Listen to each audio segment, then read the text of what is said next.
Hello everyone. So in today's video, learners, we are going to practice MCQs on Indian Evidence Act for Rajasthan Judiciary and Rajasthan EPU exams. So we are going to practice total 100 questions on your Indian Evidence Act. So this will be really helpful. जैसे Rajasthan judiciary की notification अब भी out हुई है थोड़ा time पहले and Rajasthan EPO की notification भी जो है वो भी आउट हो चुकी है. So without wasting any time, let's start with our first MCQ.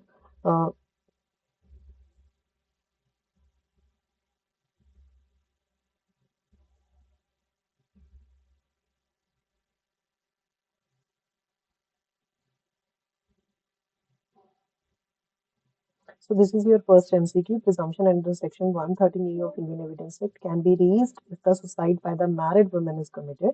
Presumption हम कब रेज करेंगे 113A में अगर सुसाइड मैरिड वुमेन कमिट करती है कितने साल के अंदर मैरिज की within 7 years of marriage, within 5 years of marriage, within 3 years of marriage, or that is within 1 year of marriage. So what is the answer to this, learners? The correct answer to this question is that is within 7 years of marriage. So the presumption will be drawn if the suicide is committed by the married woman within 7 years of marriage.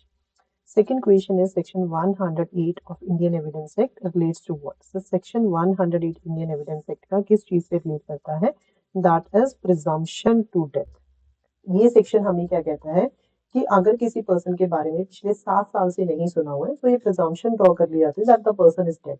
And अगर कोई आके कहता है कि नहीं this person is alive तो burden of proof भी उसी पर्सन के ऊपर लाई करता है हु इज जो ये स्टेटमेंट दे रहा है that that person is alive. So burden of proof will lie on that person. So presumption हम इसमें क्या ड्रॉ करके चलते हैं?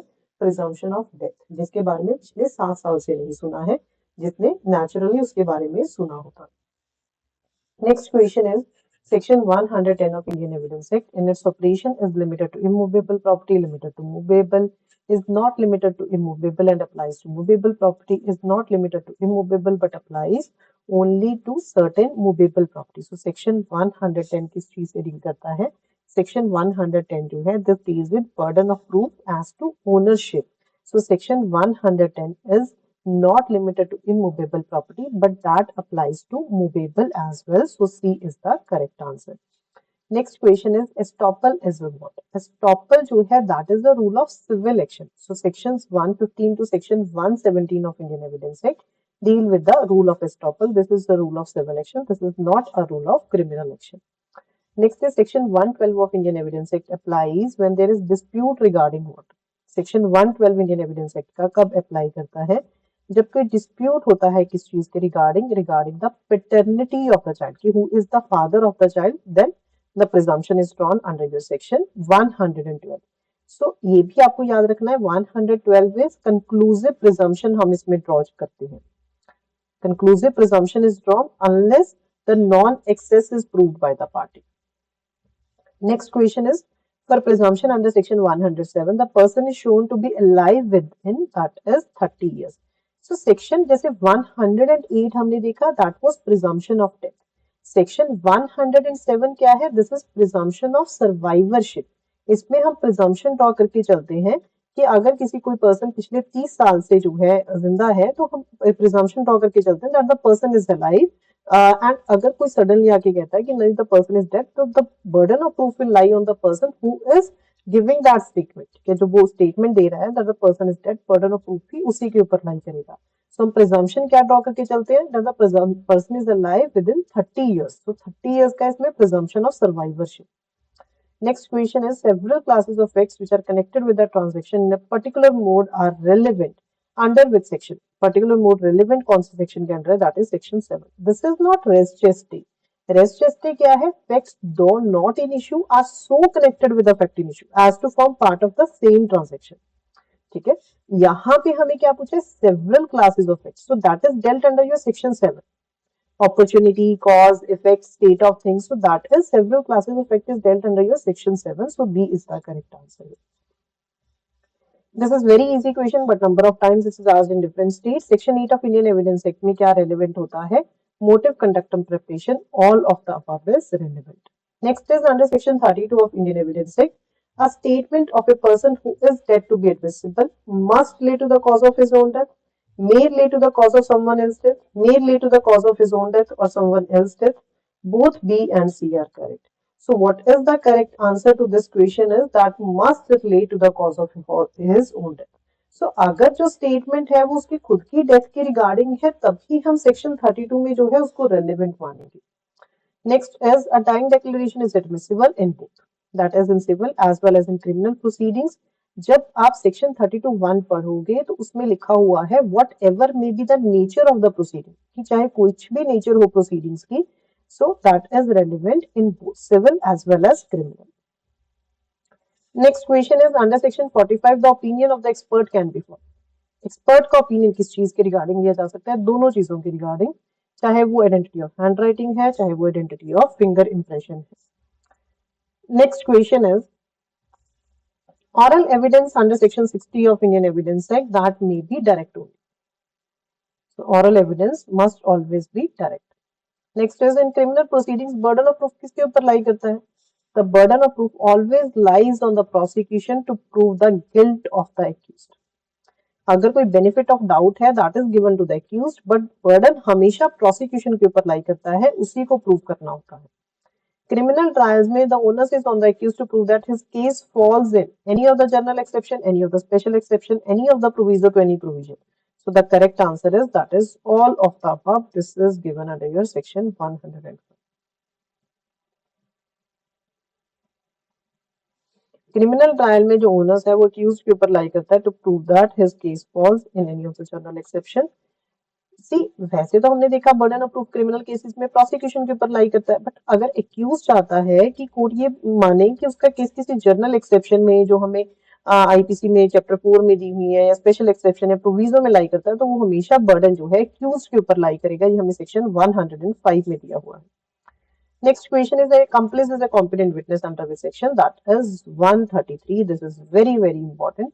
Next question is examination in chief of a witness. Examination in chief सबसे पहले होता है, so हमेशा वही पार्टी करती है जो विटनेस को बुलाती है. So shall be by the party calling the witness. Next question is re examination कौन करता है? री एग्जामिनेशन भी हमेशा वही पार्टी करती है जो विटनेस को बुलाती है.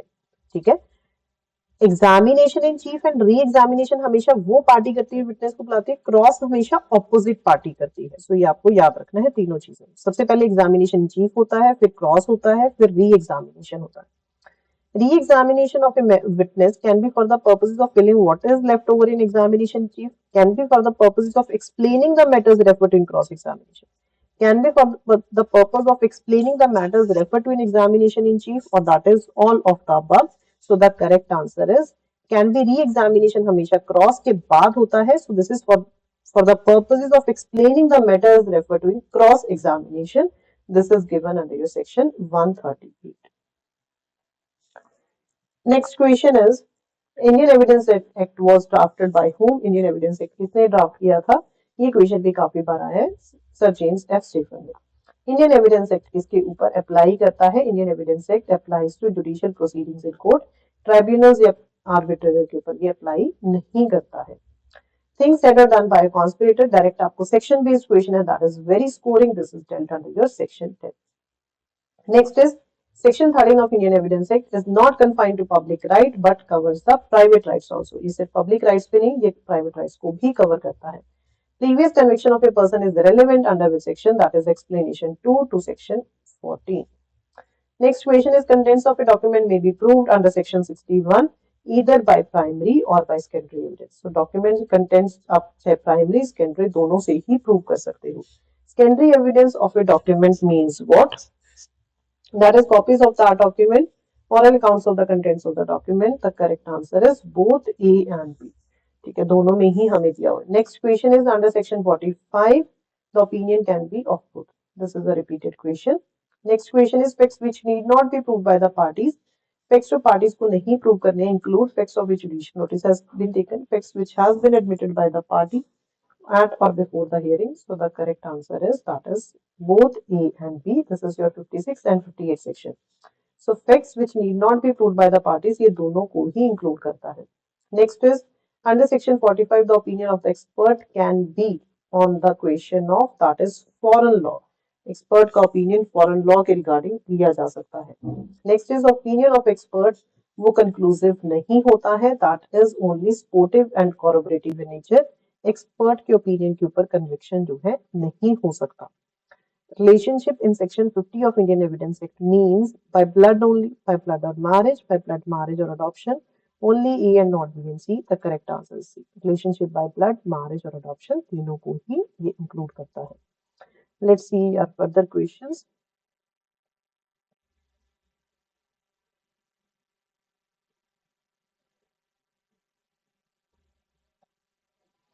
The question is whether A was the legitimate son of B. The fact that A was always treated as such by the members of the family is a relevant fact.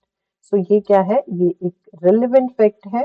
This is the illustration of which, that is your section 50 का ये illustration है जो हमने just अभी देखा. Presumption of omnia prismiter rise essay acta is what? This is dealt under which section? That is section 79. इसका मतलब क्या होता है? All acts are presumed to be rightly done. इसका आपको मीनिंग भी आ सकता है मैक्सिम का all acts are presumed to be rightly done. इसको याद रखना. Next is a witness who is unable to speak. जो witness बोल नहीं सकता है, who is unable to speak, gives his evidence writing in open court. तो वो एविडेंस की वैल्यू क्या होगी? प्राइमरी होगा, सेकेंडरी होगा, डॉक्यूमेंट्री होगा. So that is what? That is oral evidence. So dumb witness का एविडेंस होता है वो ओरल होता है. नेक्स्ट इज लीडिंग क्वेश्चंस कहाँ पे पूछे जा सकते हैं? That can be asked in cross examination. This is given under your section 143. Next is comment box में मुझे बताना लीडिंग क्वेश्चंस को डिफाइन कहाँ पे किया और where this is defined. Just let me know in the comment box. Next is under which of the following sections of the Indian Evidence Act the previous chargements are relevant to bar a second suit or trial. So this is under which section? That is section 40. Similar provision is given under your section 300 of CRPC, article 20 of the Constitution and CPC का भी जो है that is section 11. ठीक है, इसी चीज के ऊपर डील करता है. Next is he is tried for a riot. A के ऊपर ट्रायल चल रहा है राइटिंग के लिए and troop have marched at the head of the mob applying section 9 of Indian Evidence Act. The cries of the mob are irrelevant as it does not explain the nature of the transaction, are relevant as explanatory of the nature of the transaction, either or not. The correct answer is B. ये relevant है. Why? Because that is explanatory of the nature of the transaction. That's why this is relevant under section 9. This is the illustration of section 9. Next question is declaration in course of business is admissible under section 32 subsection 2 of Indian Evidence Act. In a criminal case अगर accused का guilt नहीं prove होता है beyond all reasonable doubts तो benefit of doubt किसको मिलता है? I just told you in the equation of that is कि prosecution के ऊपर लाई करेगा accused. So benefit of doubt हमेशा जो है accused को मिलता है. So these were your questions on Indian Evidence Act learners. Next जो बाकी के आपके रेस्ट क्वेश्चंस हैं टोटल 100 क्वेश्चंस मैं आपको प्रैक्टिस करवाऊंगी इंडियन एविडेंस एक्ट के, वो नेक्स्ट वीडियो में होंगे. So stay tuned, do like, share and subscribe the channel for further more such videos. If you like the video to let me know in the comment box. Thank you so much learners. And अगर आपको videos अच्छी लग रही है you can just share super thanks also to the channel.